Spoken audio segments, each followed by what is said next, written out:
விஜய் நடிப்பில் கடந்த 2004ஆம் ஆண்டு வெளியான படம் கில்லி. த்ரிஷா, பிரகாஷ் ராஜ், ஆஷிஷ் வித்யார்த்தி உள்ளிட்ட பலர் இணைந்து நடித்திருந்த இப்படத்தினை தரணி இயக்கியிருந்தார். வேலுவாக கபடி விளையாட்டு வீரராக விஜய் நடித்திருந்த இப்படத்தில் த்ரிஷா தனலட்சுமி கதாபாத்திரத்தில் நடித்திருந்தார். பக்காவான கமர்ஷியல் பேக்கேஜாக வெளியான இப்படம் வேற லெவல் ஹிட் அடித்து இருந்தது. இந்நிலையில் விஜயின் திரை வாழ்வில் முக்கிய இடத்தை பிடித்த கில்லி ரிலீஸ் ஆகி 20 ஆண்டுகள் நிறைவு செய்ததை முன்னிட்டு சமீபத்தில் கில்லி படம் மறுவெளியீடு செய்யப்பட்டது. இந்த ஆண்டு துவக்கம் முதலே கோலிவுட்டில் வெளியான படங்கள் பெரும்பாலும் ரசிகர்கள் மத்தியில் வரவேற்பை பெறாத நிலையில் ரீரிலீஸ் செய்யப்பட்ட கில்லிக்கு புதிய படங்களுக்கு நிகரான வரவேற்பு ரசிகர்கள் மத்தியில் கிடைத்தது. அத்துடன் திரையரங்குகளிலும் ரசிகர்கள் கில்லி ரீரிலீஸை கொண்டாடி தீர்த்து விட்டனர். இதனையடுத்து கில்லி படத்தின் 2ஆம் பாகம் உருவானால் நன்றாக இருக்கும் என்ற பேச்சு ரசிகர்கள் மத்தியில் எழுந்துள்ளது.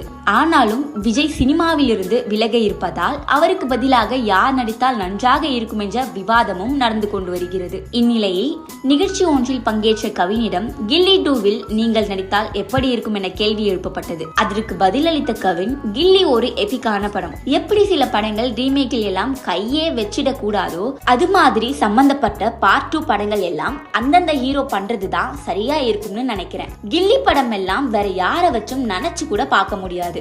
இவ்வாறு கில்லி 2ஆம் பாகத்தில் நடிப்பது குறித்து கவின் பேசியுள்ளது இணையத்தில் தற்போது வைரலாகி வருகிறது. வரும் 10ஆம் தேதி ரிலீஸ் ஆக உள்ள தனது ஸ்டார் படத்திற்கான ப்ரமோஷனில் கவின் தற்போது பிஸியாக இருப்பது குறிப்பிடத்தக்கதாகும்.